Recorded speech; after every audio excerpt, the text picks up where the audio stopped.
네, 여러분 안녕하십니까? 네, 메리 크리스마스 특집입니다. 그리고 또 2021년 한 해를 보내면서 유경 TV 입장에서 한번 짧게 정리를 해보고 내년을 어떻게 우리가 좀 맞이해야 될 것이냐 이런 얘기들을 한번 나눠보도록 하겠습니다. 오늘의 제목은 그래서 메리 엑스마스 앤 아듀 2021 이렇게 되겠습니다. 그래서 제가 부제를 이렇게 달아봤어요.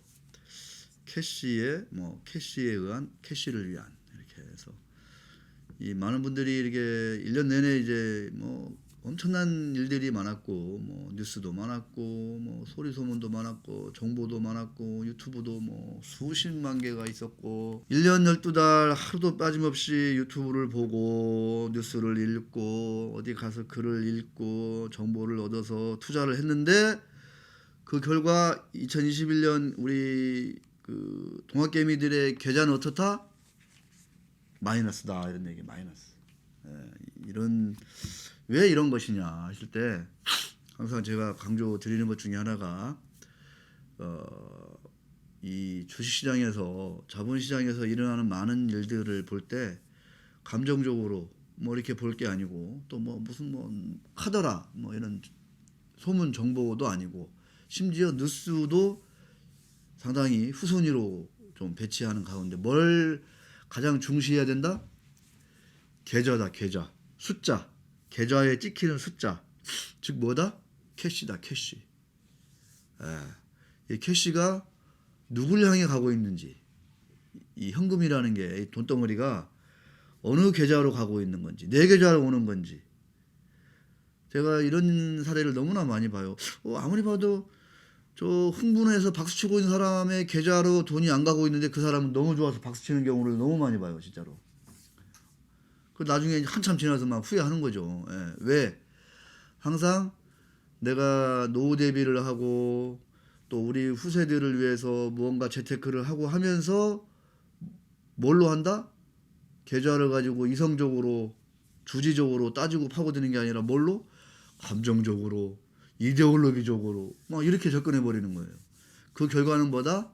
새파란 계좌다. 그런 생각이 2021년 저 한 해 저는 그런 생각이 가장 많이 들었고, 그런 계좌 그 캐시가 우리 동학개미를 비롯해서 2,500만 국민연금 가입자, 500만 퇴직연금 가입자에게 향하도록 하려면 어떤 게 필요하다라고 제가 1년 내내 떠들었습니다. 벌써 한 1년 반 된 것 같아요. 네, 아직은 많은 분들이 공감을 하는지 안 하는지 모르고 있지만 그래도 이게 필요하다 해서 올 한 해 달려왔습니다. 참 성탄절 앞두고 만감이 교차하는데, 네, 원래 오늘 라이브로 할까 하다가 라이브 하다가 이 감정이 격해져가지고 울고 그러면 또 이제 개쪽이잖아요. 또 집안 망신이기 때문에. 자, 오늘 이 스튜디오에는 우리 아주 그 미래의 어떤 기둥이죠. 우리 박보검 씨, 박보검의 박보검이라고 스스로 이제 불리고 싶은 우리 김보겸 씨랑 우리 전학님 씨랑 이렇게 같이 하는데 내년에 아주 내년뿐만 아니라 우리 이제 두 분들의 어떤 앞날에 엄청난 일들이 많을 거라 이런 좀 기대가 많이 됩니다. 진짜입니다, 진짜. 자, 그래서 열심히 응원을 드리겠고, 자, 이제 본론으로 넘어가겠습니다. 올해 정리하고 내년을 어떻게 맞이할 거냐. 올해 한번 되돌아보겠습니다. 하나하나 이 화면을 보면서. 1번 연초를 되돌아보면요. BBIG 이런 것들이 있었는데 배터리, 바이오, 인터넷, 그다음에 뭐였죠? 반도체 이런 것도 있었는데 BBIG. G가 뭐였죠? G 게임이었나? 게임? 하여튼 그런 어떤 그 정부 차원에서도 이제 BBIG를 내걸고 그런 지수도 만들고 펀드도 나오고 그런 것 중에 하나가 이제 바이오였는데 K바이오. K 백신, K 치료제, 뭐 많은 이벤트들이 있었고 호재들이 나타났습니다. 바이오 산업이 미래의 희망이다, 뭐 이렇게 했죠. 그래서 그런데 과연 계좌를 중심으로 보는 우리 유일한 유니티비 관점에서 바이오 산업이 계좌의 희망이었나? 여러분 지난 1년 동안 바이오 투자해가지고 재미 좀 보셨어요? 어떠셨어요? 제가 볼 때는 엄청나게 큰 손실을 입었을 거다, 이렇게 저는 상상하는데 사실인 것 같습니다. 셀트리온, 네, 연초 대비 거의 뭐 한 30-40% 빠졌죠. 네. 삼성 바이오로직스 막판에 올라서 그나마 이름값 했습니다. 삼성 바이오로직스. 삼성 바이오로직스는 그런 이슈가 있습니다. 유경TV 관점에서는 커퍼레이트 거버넌스. SK 바이오사이언스에 대해서도 SK 케미칼 주주들이 그런 얘기 하잖아요. 뭐 이렇게 50%만 가지고 있지, 뭐 70% 이렇게 몽땅 들고 있냐, 나머지는 팔아서 주주들한테 특별 배당해라, 막 이런 식의 주장을 해요, 노골적으로. 왜? 너무너무 케미칼과 바이오사이언스의 어떤 이 밸류에이션 괴리가 너무 심하기 때문에, 뭐 여러 가지가 이유가 있겠지만 생각나는 대로 말씀드리면, 삼바를 많이 가지고 있는 제일모직이 아니죠, 삼성물산, 그 다음에 삼성전자가 어떻게 이 삼바 지분을 처리할 것이냐. 역시 지배주주와 비지배주주 간의 이해관계는 갈립니다. 이런 계열사 지분을 어떻게 처리할 것인가, 이 계열사 지분의 거래, 그 자본 거래를 어떻게 할 것인가에 대한 지배주주와 비지배주주 간의 이해관계는 갈리지만 분명한 건 삼바의 밸류에이션은 매우 매우 높다. 글로벌하게 최고다. 탑티어다. 밸류에이션이. 그래서 삼바를 두고 있는 지배주주 입장에서는 팔고 싶어 할 거다. 삼바를 들고 있는 그 계열사의 주주라면 삼바를 팔라고 아마 주총때 얘기가 나올 것 같습니다. 자, SK 바이오사이언스. 네. 1년 내내 뭐 백신이냐 뭐냐. 여기 뭐 저 누구죠? 빌 게이츠까지 엮여가지고 참 말 많았고, 상장할 때부터도 네, 뭐 따상이냐 어쩌냐 엄청 시끄러웠죠. SK 바이오사이언스 가지고 돈 버신 분, IPO 때 마찬가지입니다. IPO 통해서 돈 버신 분 연락 주세요. 제가 특별히 한번 진짜 초빙해 보겠습니다. SK 바이오팜, 엑스커플이 네, 했던 기억이 납니다. 엊그제인가요? 오늘인가요? 뭐 이렇게 그 기술 이전 이런 공시도 나던데, 밸류에 비해서 매출이나 시장 규모가 크지는 않다. 네, 상장 이후에 주가는 상당히 지지부진한 걸로 기억이 납니다. 제넥신 역시 뭐 동남아 가서, 인도네시아인가요? 가서 백신 개발한다고, 한국에서 안 되니까 임상을 하기에 환자를 모집해야 되는데 그게 당시에는 좀 어려웠거든요. 한국이 환자가 별로 없어서. 그래서 인도네시아 갔는데, 네, 제넥신 연구 대상입니다. 과연 제넥신이 가지고 있는 임상 포트폴리오, 그 다음에 지분들, 얼마 전에 가지고 있던 툴젠이 또 상장했어요. 제가 여기 써놨나 모르겠는데, 예. 그 다음에 또 신풍제약, 아마 유가증권 시장에서, 코스피 시장에서 가장 많이 빠진, 하락률이 큰 주식 중에 하나가 아니겠습니까? 신풍제약. 이것도 역시 코로나 치료제 아닌 것 같은데 맞다고 하고, 알쏭달쏭한데 일부 강성주주들은 확실하다 그러고, 네, 잘 모르겠습니다. 최근에 또 일동제약 주가가 막 엄청 올랐다가 또 막 최근 들어서 또 폭락하는 이런 모습도 봅니다. 툴젠 3전 사기죠.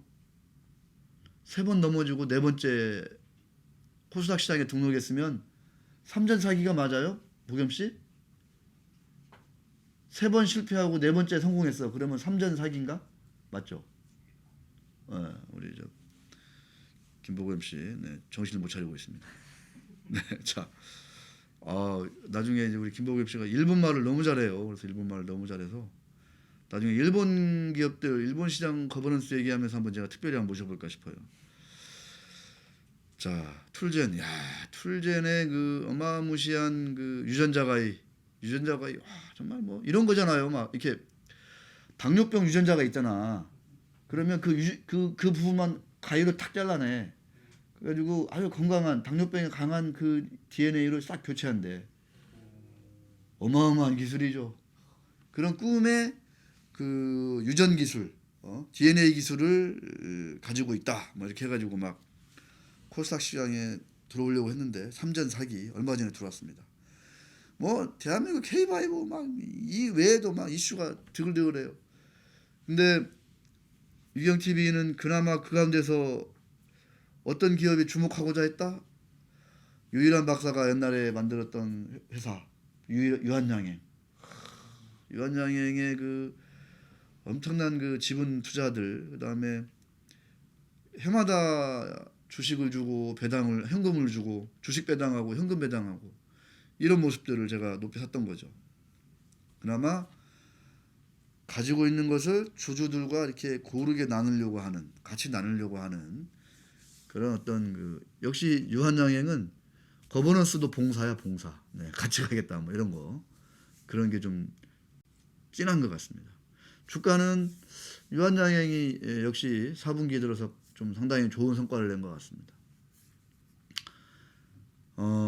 명암이 엇갈렸지만 대체로 보면 우리 동학개미 여러분들의 계좌로 캐시가 들어오는 바이오였나 올해 한 해가 글쎄요 좀 아리송합니다.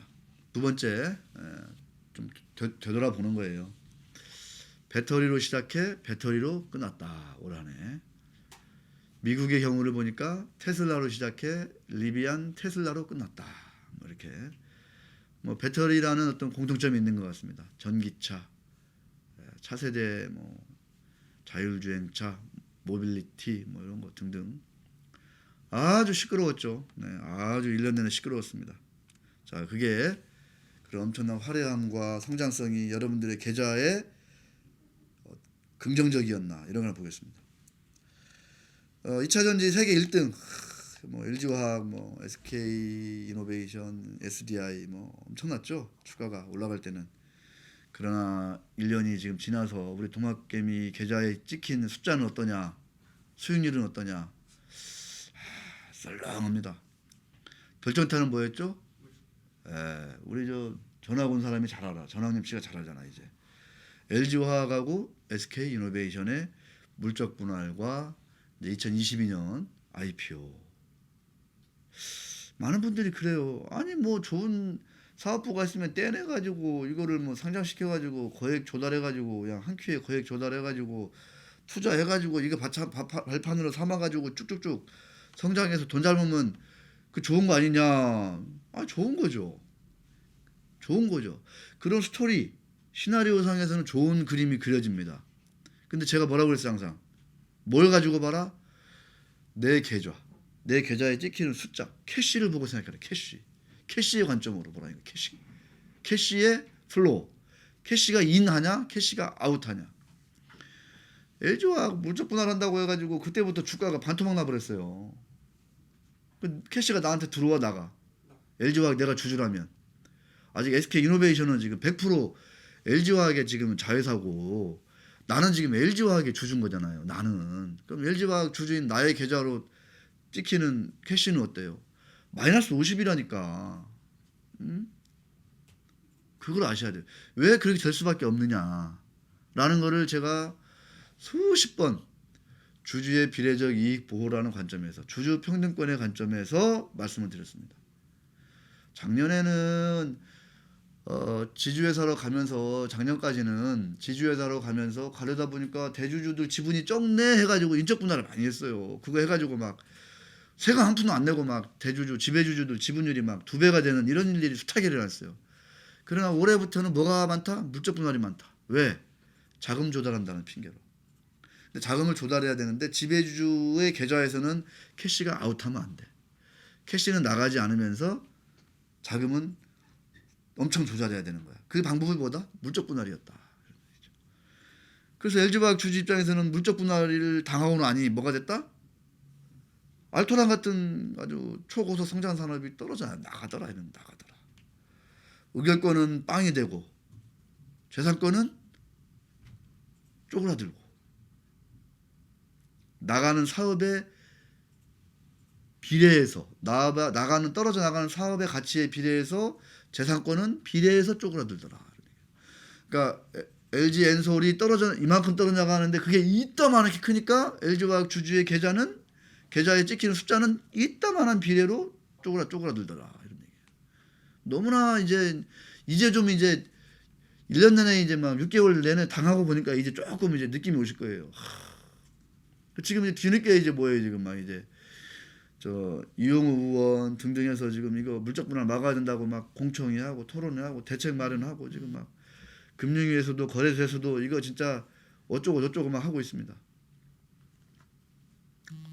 이미 물적 분할해서 이렇게 자회사 상장시키잖아요. 미국 같은 데서는요, 제가 알기로 그런 거 있습니다. 야, S&P 500에 넣지 마. 이런 거 있어요.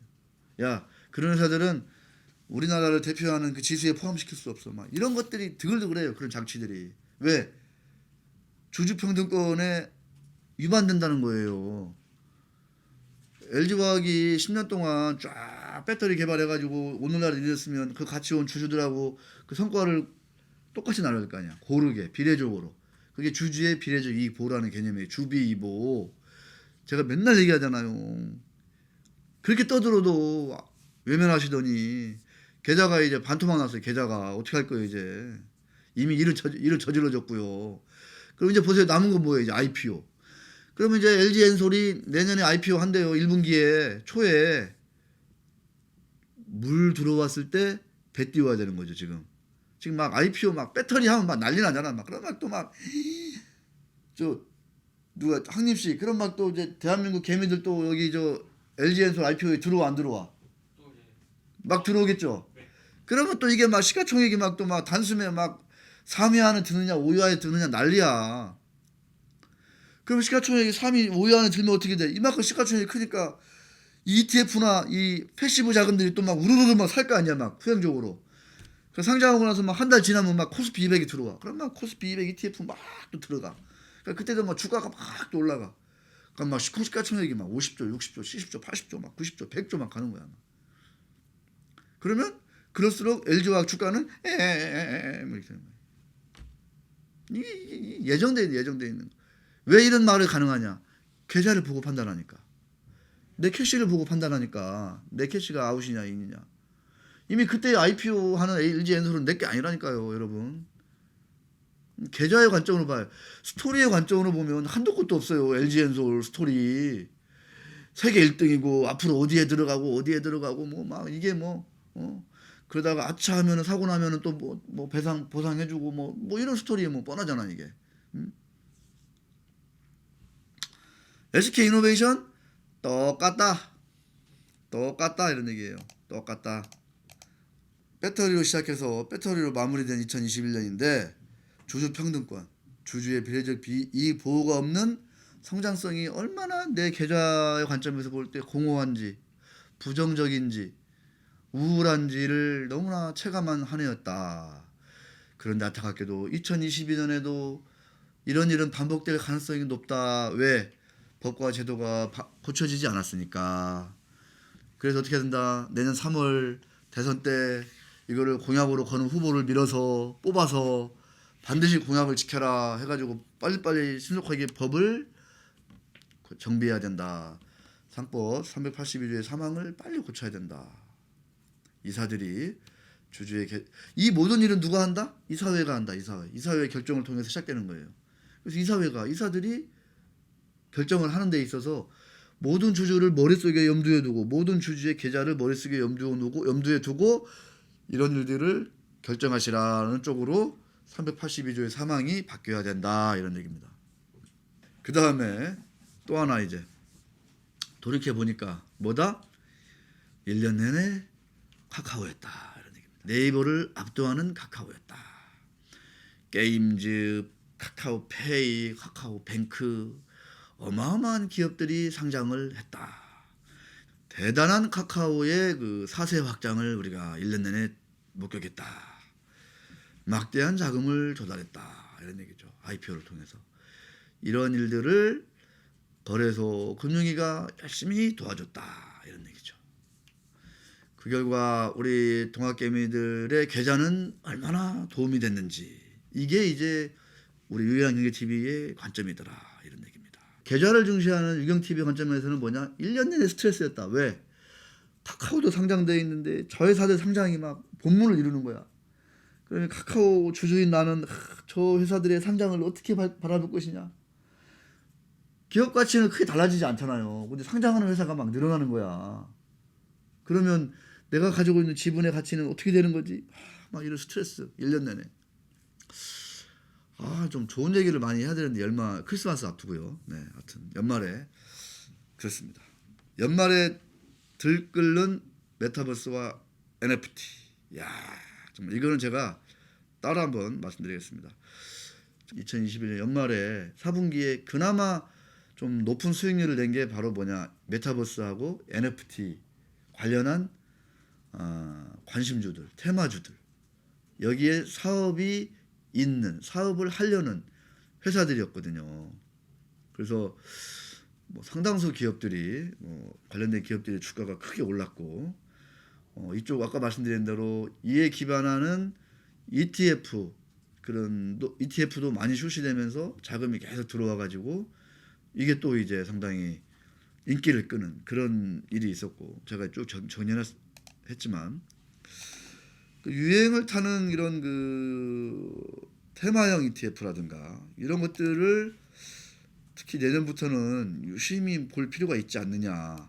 왜냐하면 거기에 들어가 있는 종목들이 상당히 주가 흐름이 좋더라, 이런 얘기거든요. 그래서 최근에 이제 LG 이노텍이 급등했다고 지금 막 이제 뒤늦게 막 이제 각 매체에서 막 그 기사가 나요. 그래서 제가 LG 이노텍이 뭐가 있어? 그랬더니 뭐 카메라, 애플 카메라 모듈 얘기도 나오고, 뭐 애플 카 자율주행 관련한 뭐 부품 뭐 이런 것도 나오고, 그다음에 메타버스 뭐 이런 얘기도 나오는데, 그러면서 이제 메타버스 ETF에 이 LG이노텍 ETF에서 LG이노텍을 몽땅 사더라, 막 이런 얘기를 제가 들은 거예요. 그래서 제가 한번 확인해 보겠습니다. 심지어 LG 디스플레이도 ETF에서 편입을 하더라, 막 이런 얘기입니다. 그래서 자, 역대급 IPO, 올해를 상징하는 역대 특징 중에 뭐냐? 역대급 IPO다, 이런 얘기죠. 내년에도 후덜덜하다, 이런 얘기죠.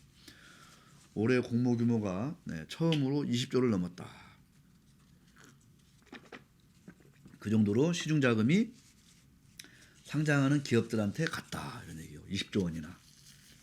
20조 원이나 갔다, 이런 얘기는 어떻게 되는 거야, 지금? 그만큼 우리나라는 벌써 긴축을 시작했다, 뭐 이런 얘기도 될 수 있는 거야. 중앙은행이 긴축을 한 게 아니라 거래소가 벌써 알아서 긴축을 한 거야. 20조 원이나 올해 한 해. 내년에는 또 몇십 조를 할지 봐야 될 것 같습니다. 누가 IPO 주식을 많이 팔았나? 누가 캐시인 많이 했나? SK를 비롯한 대기업, 카카오를 비롯한 플랫폼 기업들, 빅테크 기업들. 계좌를 보세요. 계좌.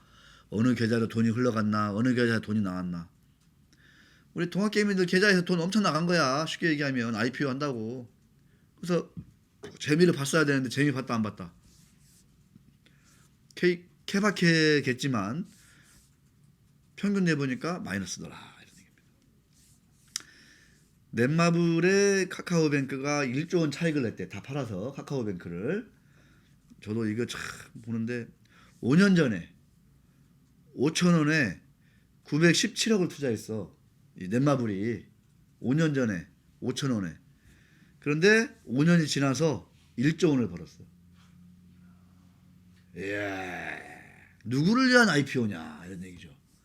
우리 동학개미를 위한 IPO냐, 국민연금을 위한 IPO냐. 뭐 1억 원 투자했는데 끼케야 선호주 받았는데, 그거 모아가지고 증권사들, IB들 다 스스로 챙기고, 그래가지고 5천 원짜리 5년 만에 20만 원에 팔고. 자, 또 다른 케이스 보겠습니다. 입이 떡 벌어집니다. 카카오페이 경영진이 며칠 전에 한 900억 처분했어요. 900억. 경영진이 다 판 사람도 있고 뭐 일부만 판 사람도 있어. 상장 한 달 만에. 코스피 200에 편입된 날. 코스피 200에 편입되니까 어떻게 돼? 편입되기 전부터 막 그 코스피 200 지수를 추종하는 그 ETF에서 패시브 펀드에서 막 사서 주가를 막 올렸잖아. 그러니까 편이 되는 날 그냥 던져버린 거야. 경영진들이, 임원들이. 상당수 기관들은 6개월 보호였는데 팔지도 못하는데, 그러니까 기관도 뿔딱을 나가지고 이놈들이 이래 그래가지고 막 다 던져버려가지고 막 주가가 폭락했잖아. 이게 카카오 그룹의 IPO다 이런 얘기예요. 이런 IPO에 나는 참여하고 싶냐 이런 얘기지. 누구를 위한 IPO이냐 이런 얘기예요. 자, 누구를 위한, 누구 계좌를 위한 IPO이냐. 자, 그러면 IPO가 필요 없는 거냐? 필요하다 이거예요. 필요하다. 그런데 필요한데 지금 딱 얘기했잖아요. 대체로 큰 그림이 나오잖아. 20조가 올해 IPO 공모 자금이 20조였어요. 20조. 그런데 이 돈이 다 누구한테 가냐 이거예요. 대기업 IPO, SK 계열사들, 카카오 계열사들 대표적으로. 그 다음에 요만시간 코스닥 기업들. IPO 시장이 전체 투자자, 전체 주주를 위한 IPO 시장이 되려면 엄청나게 개혁이 필요하다는 거예요. 개혁이 필요하다. 그래서 작은 기업들, 예를 들어서 뭐 기술 상장하는 기업들이라든가, 정말 벤처로 고생해가지고 어렵게 코스닥 시장 등록하는 이런 기업들한테는 상당한 메리트를 줘야 되고 문호를 낮춰야 돼요. 그래서 뭐 왜냐면 진짜 피 같은 돈이 필요하니까. 근데 안타깝게도 대기업 계열사들이 있잖아요. 그다음에 카카오 같은 이런 계열사들은 IPO를 굳이 하지 않더라도 다른 방식으로 자금을 조달할 방법이 얼마든지 있어. 그 작은 중소기업들은 자금 조달할 수가 없어. 정말 어려워요. 근데 큰 기업들은 회사채 발행도 얼마든지 가능하거든. 요즘 같은 저금리 시대. 그러면 예를 들어서 내가 10조가 필요해. 그럼 회사채로 5조를 발행하는 거야. 그럼 5조만 IPO를 하는 거지. 이를테면. 대신 그러면 IPO를 좀 밸류를 확 깎아가지고 절반으로 확 깎아서 이렇게 가든가. 뭔가 이런 식으로 유도를 하고 그런 식으로 규제를 하고, 규제라기보다는 그런 식으로 일종의 시장 규제지, 자율 규제. 이런 식으로 가야 된다는 얘기예요. 안 그러면 내가 예를 들어서 SK 계열사야, SK 바이오 계열사야. 근데 거래소에서 언론 상장해 주세요. 뭐 부르는 대로 다 쳐드리겠습니다. 막 이런단 말이야. 거래소는 어서 상장해 주세요. 그러면 대형 증권사들, IB들은 우리가 부르는 대로 쳐드리겠습니다. 돈은 원하는 만큼 불려드리겠습니다. 이러면 내가 그 계열사 사장이면 IPO 회 안 해? 난 당연히 하지. 상장해가지고 10조 땡기면 되잖아. 그 10조면 몇 년을 먹고 사는 건데요, 그게. 그 다음에 상장하고 나서 주가가 좀 뭐 반토막이 났다. 아유, 시장이 안 좋았습니다. 앞으로 잘하겠습니다. 그러면 혼나지 뭐. 누가 반토막 났다고 해서 뭐 그거 가지고 뭐 누가 뭐, 한국 사람들 금방 있잖아요. 그냥 팔아버리고 나가버리면 그만이잖아. 네, 하여튼 네, 그렇습니다. 이런 IPO가 내년에도 후덜덜덜하다 이런 얘기입니다. 더 무서운 얘기는 누구를 IPO이냐. 룰이 중요하다. 게임의 룰이. 자, 이제 마지막으로 이제 정리하겠습니다. 정리. 네. 뭐 한 거의 1, 2, 3분에 한 30분만 하려고 그랬더니 지금 벌써 막 1시간이 돼 가는 것 같아요. 오브 더 캐시, 포 더 캐시, 바이 더 캐시. 이 캐시를 위한 캐시에 의한 캐시의 이런 유일한 경제 TV인데, 네, 그걸 생각하면 2020년도 불안감을 감출 수가 없다. 자, 최근에 뭐 제가 이제 금리 인상기다, 경기가 정상화된다, 이제 먹는 치료제까지 나왔는데 코로나도 언제까지 이렇게 딴지를 걸 거냐, 발목을 잡을 거냐 이런 얘기 있습니다. 이럴 때는 뭐가 오른다? 경기 민감주가 오르더라. 철강 화학주가 간다는데 사야 되냐 말아야 되냐. 주주 평들권은 거리가 멀고 손이 안 나간다 이런 얘기입니다. 조선주 업황이 초대박 초기와 같다. 2002년, 2003년 그때하고 비슷하대요. 수요는 좋은데 공급은 차질이 많고, 아시겠죠? 물동량은 늘어나고 있는데 해운사들이 배가 없어서 장사를 못한다는데 중국의 조선사들은 비싼 배를 만드는데 어려움을 겪고 있고 어쩌고 저쩌고 막 이런 얘기들이 또 막 나오는 거야. 그래가지고 특히 고부가 같이 LNG선이 좋다는데 사야 되냐 말아야 되냐. 근데요, 삼성중공업, 현대중공업, 대우조선, 현대미포조선, 또 그다음에 조선기자재, 뭐 선체, 엔진, 피팅, 뭐 블록, 그다음에 뭐 단조, 뭐 막 등등등 봤어. 야, 근데요, 현대중공업이 지주회사로 가면서 또 중간 지주회사를 만들었는데 그 한국조선해양에서 현대중공업에서 대우조선을 인수해야 되는데 그게 이후에서 승인이 안 나서 내년 1분기에는 그게 결정이 나야 되는데 어떻게 될지 불확실하다 이런저런 얘기가 있고, 삼성중공업은 액면가 1,000원짜리가 5,700원, 800원 하고 있는데 여기는 빅베스가 다 끝났냐 안 끝났냐 이것도 아리송하고, 해양 플랜트가 몇 개 남아 있는데 이게 어떻게 될지, 유가가 빠지면 또 골치다 어쩌고 저쩌고. 아, 복잡해. 깔끔하지가 않아. 그래서 망가쳐서는, 자 봐봐요, 망가쳐서는 삼성중공업, 그 다음에 현대중공업 지주보다는 그 밑에 있는 중간 지주 한국조선해양인가 그거 있어요. 현대중공업과 현대미포조선을 아우르는 한국조선해양이 있거든. 그 다음에 이제 이 대우조선을 사야 되는데 이 대우조선이 지금, 이 현대중공업 대우조선을 현대중공업에 주면 진짜 우리 현대중공업의 지배주인 MJ와 그 아드님은 정말, 내가 볼 때는 정말 한 달 내내, 내가 볼 때는 그냥 진짜 한박 웃음이야. 한박 웃음. 한 달 내내 너무 웃겨가지고 막 입이 막 찢어질 것 같아. 막 진짜 막 입꼬리가 귀에 걸릴 것 같아 정말. 현대중공업이 대우조선을 먹는다? 정말 대한민국 대단한 나라입니다. 진짜 대단한 나라예요. 그러니까 이유에서 딴지를 거는 거야. 야이씨, 말도 안 된다. 이거 독점이다. 이렇게 되는 거지. 대단합니다. 대단해. 하지만 우리의 계좌를 생각하면, 그래 현대중공업이 인수해라.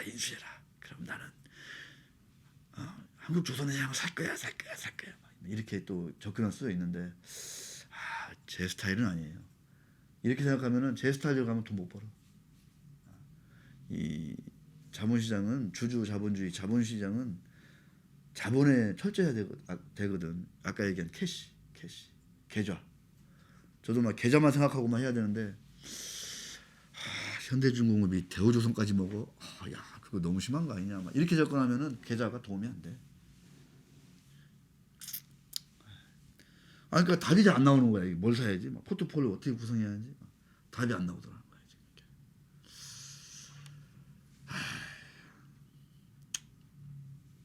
다음, 안전마진을 생각하면 나만의 가치주가 전 세계에 제일 저평가돼 있어. 이 안전마진이라는 거는, 야, 내가 이 주식을 샀을 때 손해볼 확률이 얼마나 될까, 뭐 이런 개념이에요. 손절 가격. 그러니까 이익은 생각하지 않고, 그러니까 내가 손해를 얼마나 볼 수 있는 것인가. 예를 들어서 내가 이 주식을 10,000원에 샀어. 근데 이 기업의 가치는 30,000원이야. 이 기업의 본질 가치는 30,000원이야. 근데 내가 이거를 시장에서는, 그게 기업의 가치는 30,000원인데 주가는 100,000원이 될 수도 있고 10,000원이 될 수도 있잖아. 원래 주가는 뭐 이렇게 하는 거니까. 근데 기업의 가치는 이렇게 쉽게 잘 널뛰기를 안 하잖아요, 그죠? 근데 주가가 널뛰기를 하는 거지. 있잖아. 개 산책하는 걸로 비유하잖아요. 개 산책하다 보면 개가 앞뒤로 갔다가 뒤로 갔다가 옆으로 갔다가 왼쪽 오른쪽 난리치잖아. 개가 진짜로. 주가가 그렇다는 거야. 주가가.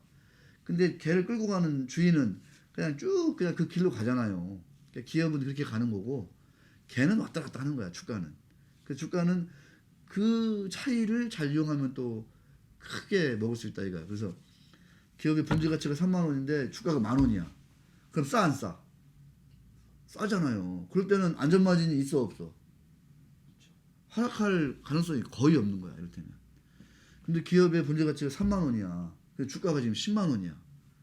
그러니까 이런 거는 사서 더 먹을 수도 있지 당연히. 이게 20만 원 가면 먹잖아. 근데 이게 시간이 지나면 3만 원에 수령하겠지.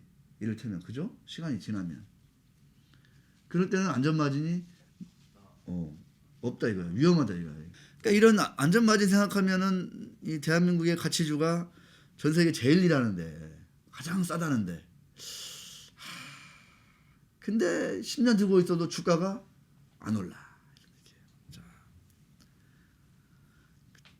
자, 그래서 제가 이제 약간의 결론, 오늘 유튜브 촬영 결론,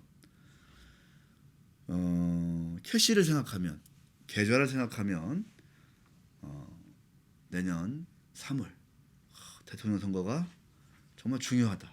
아주 찬스다, 찬스. 거꾸로 이 기회를 못 잡으면 어떻게 될 것이냐. 참 걱정이다는 얘기죠. 그래서 다시 한번 상법 제382조의 3항을 개정해서 주주의 비례적 이익 보호라는 어떤 자본주의의 제1원칙을 다른 나라들처럼 똑같이 정상화해야 된다. 이런 말씀을 드립니다. 그렇게 했을 경우와 안 했을 경우의 차이를 제가 이 4개의 종목으로 여러분들께 제시하면서 오늘 유튜브 촬영을 마치도록 하겠습니다. 보세요. 올 한 해 메리츠 금융지주의 성과와 하나금융지주의 성과와 키움증권의 성과와 NH투자증권의 성과와 DB손해보험의 성과와 같은 이제 금융지 섹터잖아요. 이거를 한번 그 연말 연초 그 2, 3일 쉬시잖아요. 그때 한번 차트를 보면서 공시를 추정하면서 왜 이런 성과가 확연히 차이가 날까? 메리츠 금융지주는 몇 달 전에 유 반장이 야 여기 진짜 다르구나 한 뒤로 얼마나 올랐냐 이런 얘기죠. 왜 올랐냐? 중요한 건 그거지. 왜 올랐냐? 왜 올랐다? 벌어들인 자본을 주주들하고 똑같이 비례적으로 공평하게 나누겠다는 배분하겠다는 그런 상식적인 원칙에 그나마 충실한 몇 안 되는 사례를 선보였다. 메리츠 금융그룹이. 그러지 못하고 어중이 떠중이 하거나 그냥 정부 눈치나 보고 있거나 오너 눈치나 보고 있거나 이런 회사들은 1년 내에 같은 기간에 주가가 어땠나. 누가 돈을 더 많이 벌어서 누가 돈을 더 적게 벌어서 이런 엄청난 계좌의 숫자의 차이를 가져왔느냐. 그건 아니다. 돈은 이 제가 말씀드린 기업들이 대동소이하게 다 같이 잘 벌었다. 이런 얘기예요. 돈은 다 같이 잘 벌었는데 어떤 주가는 따블이 가고 어떤 주가는 똔똔이 되고 왜 그러냐. 그건 뭐다? 주주의 계좌를 중시하는 그런 이사회, 그런 코퍼레이트 거버넌스, 그런 거버넌스를 지원하는 법이 있느냐 없느냐, 정관이 있느냐 없느냐, 이사회에 철학이 있느냐 없느냐 이런 것들이 다 갈랐다는 얘기입니다. 자, 메리 크리스마스 하시고 연말 연초 건강 잘 지키시기 바라겠습니다. 감사합니다.